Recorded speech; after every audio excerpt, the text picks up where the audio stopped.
사람들은 우리의 인생이 전쟁과 같다 그렇게 말하곤 합니다. 우리가 살아가는 삶이 호락호락하지 않기 때문에 그렇게 말하는 것이겠죠. 이 말에 고개를 끄덕이는 사람들도 아마 많을 것입니다. 우리의 삶이 만만하지가 않습니다. 때로는 버겁기도 하고 또 때로는 우리의 삶을 지치게 하는 일들도 있고 또 때로는 치열하기도 하고 또 한 번의 실패로 내 삶이 크게 무너지지 않을까 하는 그런 생각이 들기도 합니다. 그래서 인생이 만만하지 않구나, 전쟁과도 같다 그렇게 이야기하곤 하는 것 같아요. 성경을 보면은 성경에는 우리 인생이 혈과 육에 대한 싸움이 아니라 공중 권세 잡은 자들과의 싸움이라고 이야기하기도 합니다. 인생이 전쟁과도 같다는 말보다 사실 더 무서운 말입니다. 그냥 싸움이 아니라 영적인 싸움이라고 하는 거예요. 눈에 보이는 사람들끼리의 다툼을 넘어서서 눈에 보이지 않는 공중 권세 잡은 자들 가운데 싸움이라고 하는 거예요. 우는 사자가 우리를 삼키려고 달려드는 것과 같이 우리의 삶에 치열한 영적인 전쟁이 끊임없이 일어나고 있다라고 하는 것입니다. 그렇기 때문에 우리는 성령의 전신갑주를 착용해야 할 것입니다. 믿음의 방패가 필요하고 구원의 투구 또 성령의 검 이런 것들을 우리가 준비해야지만 이 영적인 싸움의 현장에서 승리할 수 있는 것 아니겠습니까? 하나님의 말씀이 맞습니다. 잘 준비되는 것이 우리 가운데 필요하다라고 하는 거예요. 사랑하는 빛의 교회 가족 여러분, 여러분의 삶의 자리에서 무너지지 않으시길 주님의 이름으로 축복합니다. 전쟁과도 같은 삶 속에서 영적인 전쟁이 끊임없이 일어나는 이 시대 속에서 여러분의 마음을 지키시고 성령의 전신갑주를 입는 것으로 말미암아 마땅히 싸워 승리할 수 있는 그런 하나님의 자녀들이 되시기를 주의 이름으로 축복합니다. 우리가 묵상하게 되는 이 신명기 20장은 전쟁에 대한 이야기입니다. 이스라엘 백성들이 약속의 땅에 들어갔을 때 어떻게 그 땅을 정복하고 또 전쟁해야 될지 그 전쟁의 원칙에 대해서 기록해 놓은 것이 신명기 20장 전체의 말씀이에요. 크게는 세 부분으로 나눠지게 되고 세 개의 원칙이 기록되어져 있어요. 우리가 오늘 읽은 1절부터 9절까지의 말씀은 첫 번째 원칙인데 너희들 중에 두려워하는 자가 있다면 전쟁에 함께 참여하지 말라고 이야기합니다. 이것이 영적인 전쟁의 첫 번째 원칙이에요. 너희 가운데 두려워하는 자, 꺼리끼는 자들이 있다면 그들을 전쟁터에 함께 데리고 가지 말라는 것입니다. 그 두 번째 전쟁은 너희가 싸우기에 앞서서 먼저 화평을 선포하라고 이야기합니다. 이것이 두 번째 원칙입니다. 하나님은 가나안 땅을 정복할 때 무조건 싸워서 멸망시켜라 그렇게 말하지 않았어요. 그들이 전쟁을 원하지 않는다면 그들과 화친하라고 이야기합니다. 그래서 싸우기에 앞서서 먼저 화평을 선포하고 만약에 그들이 화평을 받아들인다면 그들과 싸우지 말고 그냥 그들에게 조공을 받아라 그렇게 이야기하고 있어요. 이것이 또 하나의 원칙입니다. 그리고 맨 마지막 절을 읽어보게 되면 세 번째 원칙이 나오는데 그 땅을 정복하고 난 이후에 도끼로 벌목하지 말라. 모든 그 땅의 나무들을 벌목하지 말라는 거예요. 왜냐하면 그곳은 너희들이 살아가야 할 땅이기 때문에 그 땅의 식물들을 다 베어버리지 말아라 그렇게 이야기하고 있습니다. 이스라엘 백성들이 광야 40년 동안은 만나를 먹고 살았지만 약속의 땅에 들어가고 난 이후에는 그 땅의 소산을 먹어야만 했습니다. 그렇기 때문에 하나님께서 그 땅을 정복할지라도 그 땅의 과수들은 벌목하지 말고 그냥 둘 것을 이야기합니다. 이것이 약속의 땅을 정복할 때 그 전쟁의 세 번째 원칙입니다. 그냥 전쟁이 아니었어요. 무조건 싸워서 멸망시키는 전쟁이 아니라 전쟁에도 하나님이 세우신 원칙이 있고 그 원칙을 따라야만 했었던 것입니다. 여러분, 우리의 삶에도 여러 가지 어려운 일들 속에 우리의 삶에도 원칙이 있는 거예요. 하나님이 정해주신 삶의 원칙, 신앙의 원칙이 있고 그 원칙을 지키면서 승리하는 것이 하나님이 기뻐하시는 삶의 모습이라고 하는 것입니다. 여러분, 무조건 승리하는 게 중요하지 않아요. 무조건 성공하는 것이 중요하지 않아요. 그것보다 더 중요한 것은 내 삶의 원칙을 지키고 내 신앙의 원칙을 지켜가면서 하나님이 주시는 싸움을 감당할 수 있느냐, 그것이 더 중요한 일이라고 하는 것이죠. 여러분, 축복합니다. 여러분들의 삶의 자리에서도 여러분 신앙의 원칙을 지킬 때 그 자리에 하나님이 함께 하시는 줄로 믿습니다. 삶의 원칙을 지켜나갈 때 그곳에 하나님이 주시는 거룩한 승리가 우리 가운데 함께 할 줄로 믿습니다. 오늘 같이 우리 신명기 20장의 말씀을 살펴보면서 우리가 인생의 전쟁 속에서 어떻게 승리해야 될지를 한번 나눠보도록 할게요. 그리고 이 오늘의 말씀이 여러분의 삶을 살아가면서 여러분이 치러야만 하는 삶의 전쟁들 속에서 하나님이 주시는 귀한 가르침이 되시기를 주님의 이름을 축복합니다. 1절 말씀 먼저 읽겠습니다. 1절입니다. 시작. 내가 나가서 적군과 싸우려 할 때에 말과 병거와 백성이 너보다 많음을 볼지라도 그들을 두려워하지 말라. 애굽 땅에서 너를 인도하여 내신 내 하나님 여호와께서 너와 함께 하시느니라. 아멘. 전쟁과도 같은 삶 속에서 우리가 기억해야 되는 첫 번째 지침이 무엇이냐? 하나님이 늘 너희와 함께 한다는 사실을 잊지 말라는 겁니다. 이게 오늘 1절의 말씀이에요. 내 하나님 여호와께서 너와 함께 하시느니라. 우리의 삶에 결코 잊지 말아야 할 팩트입니다. 그리고 가장 중요한 지침이라고 할 수 있을 거예요. 우리의 삶의 자리에서 결코 잊지 말아야 할 팩트는 하나님이 언제나 우리와 함께 하신다는 것이에요. 우리가 이 전쟁 속에서 결코 잊지 않고 붙들어야 할 아주 소중한 말씀이고 약속일 것입니다. 하나님은 어떻게 말씀하십니까? 너희가 두려워하지 말고 하나님이 함께 하신다는 것을 기억하라라고 하는 것이에요. 너희가 가나안 땅에 들어가서 그들과 맞닥뜨릴 때에 너희 마음이 두렵겠지만 두려워하지 마세요. 이렇게 이야기하고 있습니다.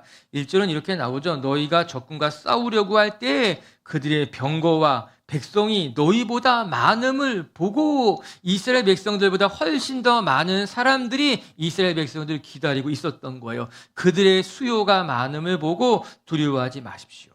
현실적으로 본다면 이스라엘 백성들이 두려워할 만한 상황이라고 말할 수 있을 거예요. 약속의 땅에 들어가서 그들의 적들을 바라보게 되면 입이 떡 벌어질만 할 수 있을 것입니다.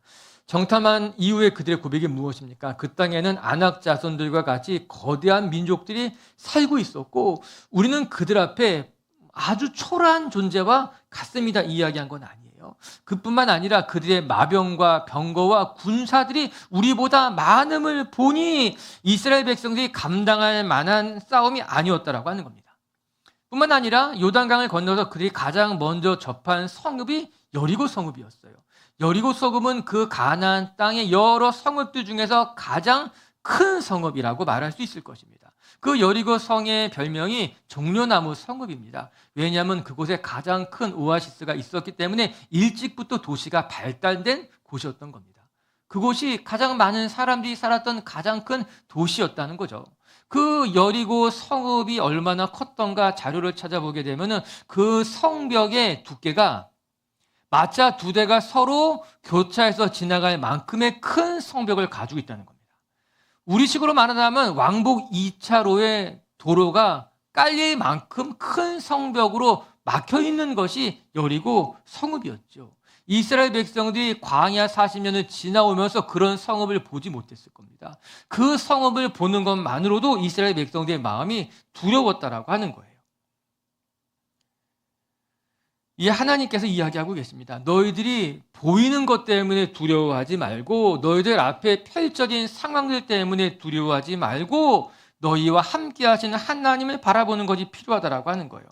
대부분의 경우 우리는 현실 때문에 낙심하게 됩니다. 내 앞에 펼쳐진 현실들, 내 앞에 펼쳐진 일들, 상황들, 그것이 우리를 낙심하게 하는데 그때 하나님께서 무엇이라 말씀하시는가? 눈에 보이는 것을 바라보려고 하지 말고 너와 함께 하시는 하나님을 바라볼 줄 알아야 된다는 거예요. 내가 지금 주목해야 될 것은 내 눈에 펼쳐진 상황을 주목할 것이 아니라 지금까지 너와 함께 하신 그 하나님을 주목하는 것이 우리에게 필요하다고 말씀하고 있는 것 아니겠어요? 특히 오늘 모세에게 하나님이 무엇이라고 말씀하십니까? 너희와 함께 하신 하나님은 애굽에서 너희를 건져내신 하나님이다. 그렇게 이야기합니다. 애굽에서 너희를 건져내신 하나님을 너희가 기억해 보세요. 이렇게 이야기하고 있지요. 이스라엘 백성들이 애굽에서 도망쳐 나올 때에 애굽의 군대가 이스라엘 백성들을 추격했습니다. 앞에는 홍해가 가로막고 있었고 뒤에는 애굽의 군대가 물 밀듯이 쫓아오고 있었어요. 그 기세가 얼마나 대단했는지 이스라엘 백성들을 죽음의 공포로 몰았습니다. 심지어 그들 가운데 어떤 무리들은 그냥 이 홍에 빠져 죽는 것이 낫겠다 이런 생각을까지 했다고 이야기한 것 아니겠어요? 그때 상황을 말씀을 통해 한번 확인해 볼까요? 출애굽기 14장 말씀인데요. 6절 7절 말씀 한번 볼게요. 시작. 바로가 곧 그의 병거를 갖추고 그의 백성을 데리고 갈새 선발된 병거 600대와 애굽의 모든 병거를 동원하니 주의관들이 다 거느렸더라. 바로가 곧 그의 병거를 갖추었다는 말은요, 바로가 직접 출병했다라고 하는 거예요. 애굽의 황제가 직접 전쟁에 나섰다는 것은 모든 병력이 다 동원된다라고 하는 겁니다. 그렇기 때문에 7절 보게 되면요, 선발된 병거만 600대라고 이야기합니다. 그 많은 이제 군사들 중에서 특별히 600대의 전차 부대가 앞장서게 된 거죠. 그 뒤에는 애굽의 모든 병거가 함께했다. 지휘관들이 다 거느렸다 이야기하고 있는 건 아니겠습니까? 엄청난 규모의 추격대가 이스라엘 사람들을 죽이기 위해서 달려왔다라고 하는 겁니다. 이스라엘 백성의 마음이 얼마나 두려웠겠습니까? 그런데 그때 그 결과가 어떻습니까? 그 모든 애굽의 군대는 홍해 바다에 수장돼 버립니다. 불기둥과 구름기둥으로 하나님이 애굽의 군대를 혼미하게 한 뒤에는 홍해가 그들을 덮쳐서 바닷속에 수장되어 버린 거예요. 이로 말미암아 이스라엘 백성들은 애굽에서 안전하게 빠져나올 수 있었고 애굽 군대를 상대로 대승을 거두게 된 것 아니겠습니까? 그리고는 하나님 말씀하시는 거예요. 너희와 함께 하신 하나님이 어떠한 하나님이신가? 애굽에서 너희를 구해내신 그 하나님이 너희와 함께하고 있음을 기억하라라고 하는 것 아니겠습니까? 여러분, 이제 이스라엘 백성들이 가나안 땅에서 만나는 적들과 애굽의 군대는 상대조차 할 수 없는 규모일 겁니다. 그 당시 애굽은 그 지역의 가장 큰 대제국이었고 가나안 땅은 그냥 병방의 작은 민족이 불과했다라고 하는 거예요. 애굽의 군대와 가나안 땅의 군대가 맞설 수 없을 규모라고 하는 거예요. 그런데 하나님이 애굽의 군대를 무찌르신 것 아닙니까? 애굽의 군대 추격 속에서도 이스라엘을 완전하게 보호하신 것 아니겠습니까? 그러나서 이야기하는 거예요. 애굽의 군대를 무찌르신 그 하나님이 너희와 함께한다는 사실을 기억한다면 너희는 두렵지 않을 거야. 너희는 무서워하지 않게 될 거야. 말씀하고 있는 것 아니겠습니까? 여러분, 우리는 상황을 바라보지 말아야만 합니다. 적들의 수를 셀 필요가 없습니다. 그런데 사람들 중에는 자꾸만 적들의 수를 세는 사람들이 있습니다. 적들의 수를 세기 때문에 그 적들이 크게 보이는 것이고 더 무섭게 느껴지게 된다라고 하는 거예요. 여러분, 그렇지 않습니다. 여러분, 우리가 주목해서 바라봐야 될 것은 적들의 수가 아니라 우리 곁에 계시는 하나님인 거예요. 우리와 함께 하시는 하나님이 어떠한 하나님인지, 지금까지 나를 지켜오셨던 하나님, 이제까지 나와 함께 하던 그 하나님이 지금도 동일하게 나와 함께하고 계시다는 사실을 기억하고 우리가 바라볼 것은 오직 하나님 한 분뿐이라고 하는 것입니다.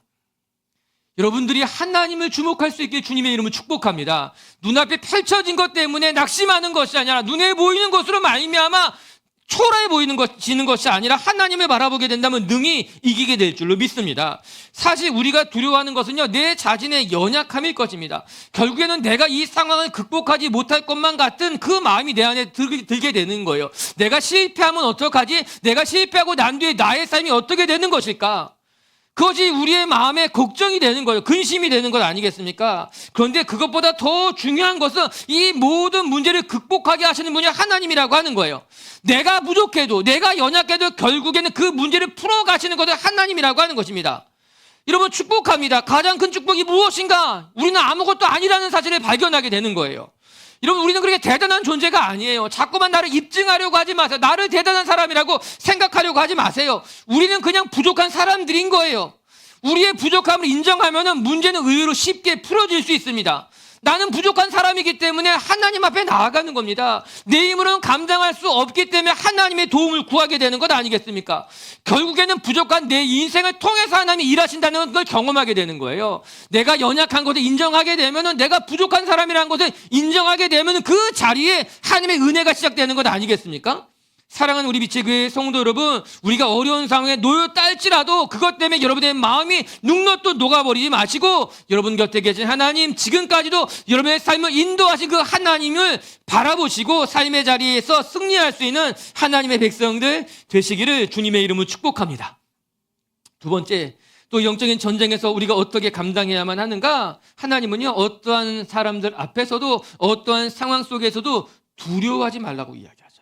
2절과 3절 같이 한번 읽어볼게요. 2절, 3절 시작. 너희가 싸울 곳에 가까이 가면 제사장은 백성에게 나아가서 고하여 그들에게 말하여 이르기를 이스라엘아 들으라 너희가 오늘 너희의 대적과 싸우려고 나아왔으니 마음에 겁내지 말며 두려워하지 말며 떨지 말며 그들로 말미암아 놀라지 말라. 너희가 싸울 곳에 가까이 나아가거든 제사장들이 해야 될 일이 있다고 말해 주시는 거예요. 다름이 아니라 백성들에게 고하여 이르기를 겁내지 말며 두려워하지 말며 떨지 말며 놀라지 말라고 선포하라고 한 것이에요. 이것이 싸울 곳에 가까이 이르렀을 때 제사장들이 해야만 하는 일이었습니다. 싸울 곳에 가까이 다가가게 되면은 제사장들이 가장 먼저 할 일이 무엇인가 하면은 백성들을 향해서 선포하는 일이었어요. 여러분 두려워 마세요. 놀라지 마세요. 겁내지도 마세요. 하나님이 우리를 구원하실 것입니다. 이것이 제사장들의 일이었다라고 하는 거예요. 먼저 축복할게요. 우리 빛의 교회 식구들이여 서로가 서로를 격려하고 서로가 서로에게 힘이 되어줄 수 있는 분들 되시길 주님의 이름으로 축복합니다. 우리는 우리 곁에 있는 사람들을 격려해야 되는 거예요. 두려워하지 마세요. 염려하지 마세요. 걱정하지 마세요. 그것이 예수 믿는 사람들의 일인 거예요. 우리는 서로에게 근심을 주는 것이 아니라 네가 뭐 그거 할 수 있겠어? 너 그거 하지 마. 너 감당할 수 있지 않아. 우리는 그런 사람들이 아니야. 이렇게 낙심하게 하는 존재들이 아니에요. 우리는 서로를 격려하는 존재인 거예요. 내 안에 하나님이 있어. 하나님이 너를 지키신다면 너는 감당할 수 있을 거야. 오늘 이스라엘 백성들에게 하나님이 가장 먼저 명한 것이 무엇이었는가? 싸우러 나갈 때 가까이 나가게 되면 멀리 있을 때는요 두렵지 않지만 가까이 나가면 두려울 거야. 직접 상대를 보게 되면 겁이 날 거야. 그때 제사장들은 말해야 돼. 겁내지 말아라. 두려워하지 말아라. 서로가 서로를 격려하라고 하는 거예요. 할렐루야. 서로가 힘이 되는 분들이 되었으면 좋겠어요. 어려운 일을 만날 때마다 힘든 일을 마주할 때마다 너희 속에 계신 하나님을 바라보면서 옆에 분에게 그렇게 인사 축복하세요. 너희 안에 계신 하나님이 너에게 힘이 되실 거야. 시작.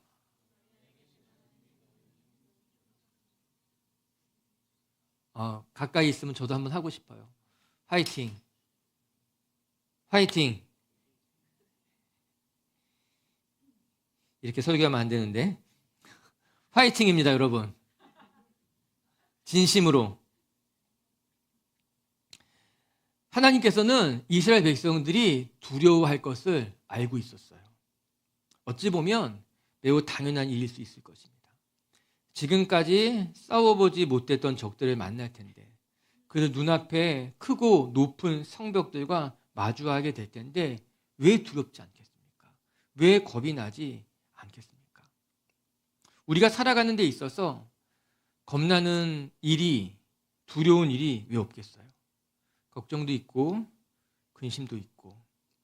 여러분 걱정 근심 없이 살아가는 사람들은 거의 없을 거예요. 대부분 다 우리 마음속에는 이런저런 고민과 걱정들과 두려운 일들이 있을 것입니다. 때로는 도망가고 싶을 때도 있고 피하고 싶은 일들도 있고. 오늘 성경은 두려운 마음을 회피하지 말고 인정하라고 이야기하는 거예요. 겁이 난다면 하나님 앞에 기도하라는 겁니다. 그래서 우리에게 하나님이 필요하다라고 하는 거예요. 오늘 말씀을 들여다보면 하나님이 두려워하지 말라고 말씀하셨지 두려워해서는 안 된다고 이야기한 건 아니에요. 너희가 이스라엘 백성인데 너희가 하나님이 선택하신 선민인데 너희들이 두려워하면 안 돼. 이렇게 말씀하신 것이 아니에요. 너희들이 두려울 때에 너희들은 서로 격려해라. 너희들이 두려울 때에 하나님을 바라보고 두려워하지 말아야 된다 이야기하고 있는 것 아니겠습니까? 중요한 것은 두려운 일을 만나지 않는 것이 아니라 내가 두려운 상황에 처했을 때 내 마음을 잘 추스려서 어떻게 하면 하나님과 함께 그 일을 감당해내는가가 중요하다라고 하는 것입니다. 그래서 하나님이 이스라엘 백성들에게 제사장들에게 당부한 것 아니에요. 싸우러 나갈 때 가까운 곳에 이르거든 사람들을 격려하고 그들의 마음을 붙잡아주는 것으로 말미암아 함께 하나님을 바라보고 두려움을 극복하라라고 하는 거예요. 어떻게 하면 우리가 두렵지 않고 강하고 담대해질 수 있을까요? 동시대에 하나님이 여호수아에게 말씀하신 것이 있어요. 여호수아 1장을 읽어보게 되면 여호수아에게 강하고 담대하라. 두려워하지 말고 놀라지 말아라. 사실은 이게 다 같은 시대 때 같은 상황의 이야기들 아니겠습니까? 요단강을 건너기에 앞서서 하나님이 말씀하시는 것이죠. 그러면 어떻게 우리 마음이 강해질 수 있을까요? 내 마음이 두려운데 강해져라, 강해져라, 강해져라 말하면 정말 내 마음이 두려움이 사라지고 정말 강하고 담대해질 수 있을까요? 상황이 이렇게 힘들고 내 자신을 바라보면 난 참 초라해 보이는데 우리가 어떻게 강해질 수 있을까요?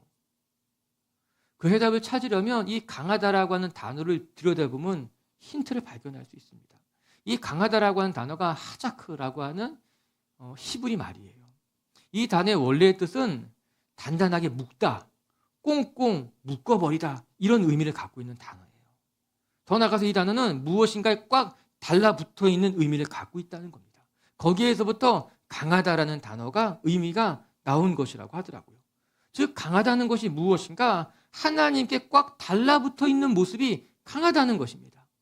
내가 스스로 혼자 강해서 두려워하지 않는 것이 아니라 우리가 하나님께 우리 자신을 단단하게 동여맬 때, 우리 자신이 하나님께 딱 달라붙어 있을 때 비로소 그 모습이 강하고 담대한 모습인 거예요. 그 모습이 강한 사람의 모습을 하자크라고 하는 것 아니겠습니까? 여러분 진짜 이 세상 속에서 강해지고 싶어요? 담대해지고 싶어요? 그렇다면 우리에게 필요한 것은 한 가지예요. 우리의 마음을 하나님께 가까이 가는 거예요. 하나님 곁을 떠나지 않는 거예요. 하나님 곁에서 우리의 마음을 단단하게 동여매면은 그때 비로소 우리 안이 점점 더 강하고 담대한 사람이 될 수 있을 거예요. 살아가다 보면 겁이 날 때가 있고 두려울 때도 있습니다. 그러나 그때마다 우리 빛의 식구들이 하나님을 떠나는 것이 아니라 더 하나님께로 가까이 나아가서 여러분의 마음을 단단히 하나님 앞에 묶어두는 것으로 말미암아 찾아오는 두려움을 극복하고 더 단단하게 더 강하게 여러분의 삶의 자리를 만들어 나갈 수 있는 성도님들이 되셨으면 좋겠습니다.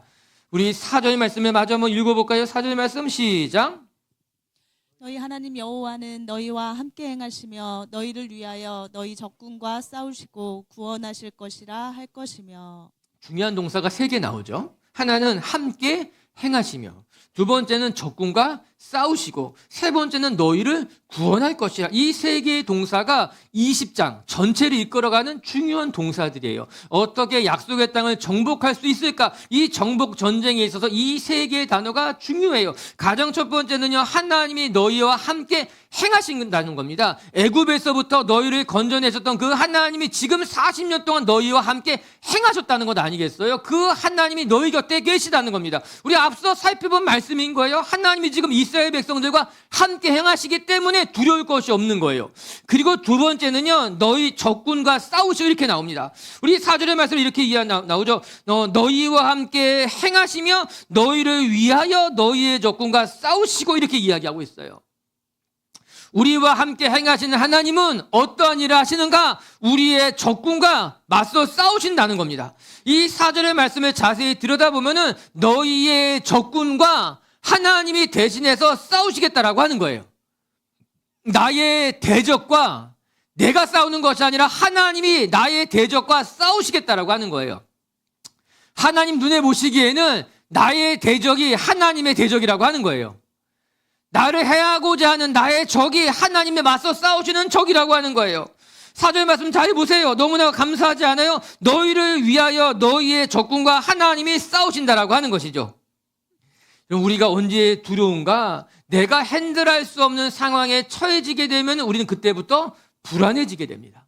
내가 경험해보지 못했던 상황, 내가 미처 알지 못하는 사람들, 내가 미처 감당할 수 없어 보이는 사람들을 만나게 되면요, 그때 우리의 마음이 불안해지게 되는 거예요. 내가 경험해 본 것이라면, 내가 한번 해본 것이라면 내가 어떻게 해야 될지를 대충 알지만 한 번도 경험해 보지 못했던 상황 속에 놓여지게 되면은 내가 감당할 수 있는 것 이상이라고 생각하게 되면은 그때부터 자신이 없어지게 되는 거죠. 우리 마음이 불안해지게 되는 거죠. 연약해지게 되는 것 아니겠습니까?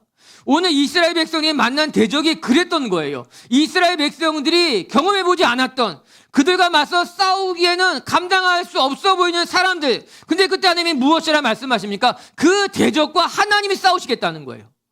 하나님이 그 대적을 무찔러서 내가 그곳을 감당하게 하시겠다 말씀하고 있는 것 아니겠습니까? 내가 대신 싸울 거야. 너가 감당하지 못해도 괜찮아. 내가 그 일을 감당할 거야.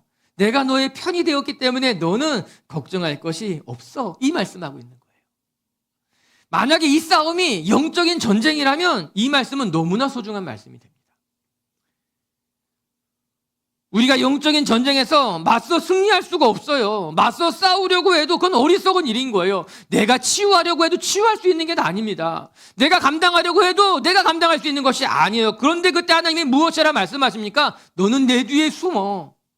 예수님 뒤에 우리는 숨고 예수님이 우리 앞에 서셔서 하나님 우리를 대신해서 승리하게 하시겠다 말씀하고 있는 것 아니겠어요? 오늘도 우리의 삶에 두려운 일을 만날 때마다 내가 감당하기 어려운 사람들과 마주할 때마다 그것 때문에 겁먹거나 주저하지 마시고 하나님을 바라보시기를, 여러분들을 대신해서 여러분들의 삶을 준비하시고 이끌어 가시는 그 하나님을 바라볼 수 있기를 주님의 이름으로 축복합니다. 우리 로마서 말씀 한번 읽어볼게요. 로마서 8장 31절 말씀 시작. 그런즉 이 일에 대하여 우리가 무슨 말 하리요? 만일 하나님이 우리를 위하시면 누가 우리를 대적하리요? 아멘. 만일 하나님이 우리를 위하시면 누가 우리를 대적하리요? 이걸 진짜 가정문이 아니에요. 만약에 하나님이 우리를 위하신다면 누가 우리를 대적하겠습니까? 이건 진짜 가정문은 그럴 수도 있고 아닐 수도 있을 때 가정문. 근데 이 가정문은 진짜 만약의 사태, 만약의 상황을 예시하는 것이 아니라 가정문 표현을 써서 강조하고 있는 말씀인 거예요. 만일 하나님이 우리를 위하신다면 하나님이 우리를 위하시기 때문에 어느 누구도 우리를 대적할 수 없다는 말을 하고 있는 겁니다. 오늘도 변함없이 하나님이 우리와 함께 하시기 때문에 어느 누구도 우리와 맞서 싸우지 못할 거야. 어느 누구도 우리를 대적하지 못할 거야. 말씀하고 있는 건 아니겠어요? 여러분들의 대적은 누구입니까? 내가 감당할 수 없는 어떤 현실들? 내 손으로 풀어갈 수 없는 상황들? 아니면 끊임없이 여러분을 괴롭히는 어떤 누구?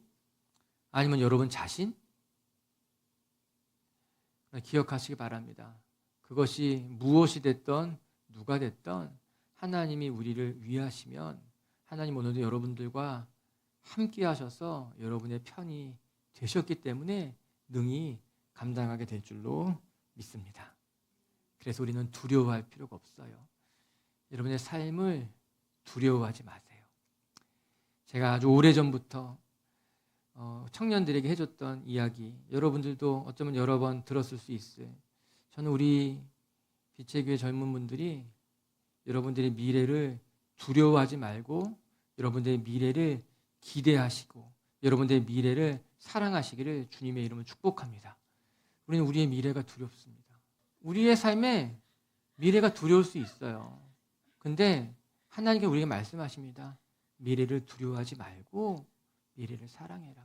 저는 여러분들이 그렇게 꼭 격려해 주고 싶어요. 지금은 뭔가 붙잡히는 것도 없고 두려워 보여도 이런 미래를, 자신의 미래를 사랑하시기를 바랍니다. 그리고 기대하시길 바랍니다. 지금도 행복하지만 10년 뒤는 더 멋지고 더 아름답게 하나님 여러분의 삶을 만들어 가실 거예요. 할렐루야. 세 번째, 또 한 가지 오늘 말씀을 통해서 우리가 이 삶의 전쟁 속에서 하나님이 일하시는 것을 우리가 어떻게 볼 수 있을까? 하나님은 자원하는 심령을 통해서 일하신다는 거예요. 5절부터 7절까지는 우리가 앞서 말했던 첫 번째 원칙을 이야기하고 있는데, 전쟁에 나가지 않아도 될 사람들에 대해서 이야기해 주고 있어요. 우리 5절, 6절, 7절 한번 읽어볼까요? 시작. 책임자들은 백성에게 말하여 이르기를 새 집을 건축하고 낙성식을 행하지 못한 자가 있느냐? 그는 집으로 돌아갈지니 전사하면 타인이 낙성식을 행할까 하노라. 포도원을 만들고 그 과실을 먹지 못한 자가 있느냐? 그는 집으로 돌아갈지니 전사하면 타인이 그 과실을 먹을까 하노라. 여자가 약혼하고 그와 결혼하지 못한 자가 있느냐? 그는 집으로 돌아갈지니 전사하면 타인이 그를 데려갈까 하노라 하고. 그는 집으로 돌아갈지니, 이것이 반복되고 있어요. 크게 세 부류를 말하고 있는데, 첫 번째는 집을 짓고 낙성의식을 하지 않은 사람. 집을 짓고 나서 그 집에 들어가 살아보지 않았던 사람은 그냥 전쟁에 참여하지 않아도 된다. 두 번째는 농사를 짓고 그 소출을 거두어서 먹지 않았던, 과수를 심었지만 그 포도원을 수확하지 않은 사람들은 전쟁에 나가지 않아도 된다. 세 번째는 약혼식만 하고 결혼식을 하지 않은 사람이 있다면 그 역시도 전쟁터에 나가지 않아도 된다고 이야기하고 있습니다. 하나님이 계속 사람들을 덜어내시는 거예요. 마치 기드온의 300용사를 추리는 장면과 흡사해 보입니다. 하나님께서 계속 사람들을 덜어내고 있어요. 우리는 한 사람이라도 더 필요한데, 한 사람이라도 일꾼이 더 있으면 좋을 텐데, 인간은 그렇게 생각하지만 하나님은 그렇지 않더라고요. 오히려 사람들을 덜어내라라고 하는 거예요. 이 본문을 해석하는 데는 크게 두 방향이 있더라고요. 하나는 하나님의 배려입니다. 사정이 있는 사람들에게 하나님이 배려한다는 거예요. 그래서 데려가지 않아도 돼. 집을 짓고 낙성식 하지 않은 사람들은 그냥 그 집에 거하게 하고, 농사를 지었지만 포도원에 소출하지 않은 사람들은 그냥 그 포도원의 소출을 먹고 누리게 하고, 약혼식만 하고 아직 결혼하지 않은 사람들은 그냥 그 아내와 함께 약혼식을 결혼을 하라고 말씀하시는 건 하나님의 배려다, 이렇게 해석하는 방향이 하나가 있고, 또 하나의 방향은 전쟁에 나가는데 변명거리를 대는 사람들은 그들과 함께 가지 않아도 된다는 말씀으로 해석하는 방향이 있습니다. 전쟁을 두려워한다면 그들과 함께 하지 않아야 된다라고 하는 거예요. 그 말씀이 이제 8절을 이제 기반으로 이야기해 주고 있어요.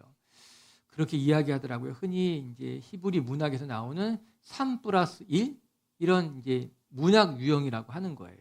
세 가지를 이야기하고 결론처럼 하나를 더 말한다는 거죠. 그 이제 8절 말씀인데 8절을 한번 읽어볼게요. 시작.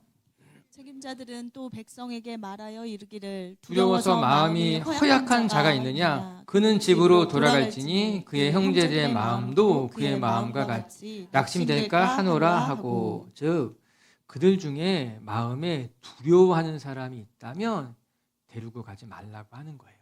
앞서 말했던 세 개의 부류와 공통된 점이라고 하는 거죠. 정리를 하면서 그들 가운데 혹시 마음이 두려워하는 사람이 있다면 그를 데리고 가지 마라. 왜냐하면 그 두려운 마음이 이스라엘 백성들 전체에게 좋지 않은 영향력이 될 수 있기 때문에 그렇다라고 하는 것입니다. 저는 이 두 방향이 서로 상치되는 것 같지만 성경의 전체적인 맥락 속에서는 그렇게 상치된다고 생각하지는 않아요. 둘 중에 하나만 정답이 있고 하나는 정답이 아니라고 말하기는 어려울 것 같은 거예요. 하나님은 언제나 자원하는 사람을 통해서 일하셨지, 자원하지 않은 사람을 통해서는 일하시지 않으셨어요. 하나님은 기다리셨어요. 그리고 그에게 용기를 주셔서 그가 감당할 수 있을 때 함께 감당하게 하시는 것이 하나님의 방법, 하나님의 역사였던 것 아니겠습니까? 하나님이 저와 여러분을 부르실 때도 그와 비슷했을 것입니다.